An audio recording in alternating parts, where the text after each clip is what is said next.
খালেদা জিয়ার সাজা স্থগিতের মেয়াদ আগের শর্তেই বাড়ছে আরো 6 মাস।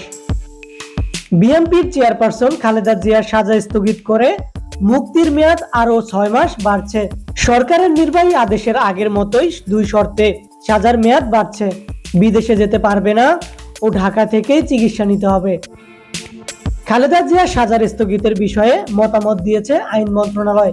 এখন পরবর্তী প্রক্রিয়া শেষ করে এ বিষয়ে প্রজ্ঞাপন জারি করবে স্বরাষ্ট্র মন্ত্রণালয়। আইনমন্ত্রী আনিসুল হক আজ বুধবার এই তথ্য সাংবাদিকদের জানিয়েছে বলে তার দপ্তরের একজন কর্মকর্তা বিষয়টি নিশ্চিত করেছেন। যেহেতু ফৌজদারি কার্যবিধির 401 ধারায় উপধারা 1A যে আবেদন ছিল সেটি নিষ্পত্তি হয়ে গেছে। এরপরে সেই আবেদনের পরে আর কোনো পদক্ষেপ নেওয়ার নেই, শুধু মেয়াদ বাড়ানো ছাড়া। ঠিক সেই কারণেই আমি মেয়াদ বাড়ানোর সুপারিশ করে স্বরাষ্ট্র মন্ত্রণালয়ে ফাইল পাঠিয়ে দিচ্ছি। মানবিক কারণে সরকার প্রধানের নির্বাহী আদেশের তিনি বাইরে আছেন। সেই একই কারণে বিদেশে পাঠানো কোনো সুযোগ আছে কিনা তা জানতে চাইলে আইনমন্ত্রী গণমাধ্যম কর্মীদের বলেন, যাই করতে হবে আইনের মধ্য থেকেই করতে হবে। যে আইনে তাকে বের করা হয়েছে তাতে বিদেশে যাওয়ার কোনো সুযোগ নেই।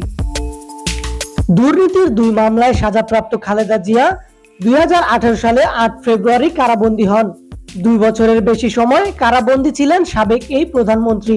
জিয়া আরফানেজ ট্রাস্ট ও জিয়া চ্যারিটেবল ট্রাস্ট দুর্নীতি মামলায় সাজাপ্রাপ্ত সাবেক প্রধানমন্ত্রী খালেদা জিয়াকে 2020 সালের 25শে মার্চ সরকারি নির্বাহী আদেশে সাজা স্থগিত করে শর্ত সাপেক্ষে চুক্তি দিয়েছিল।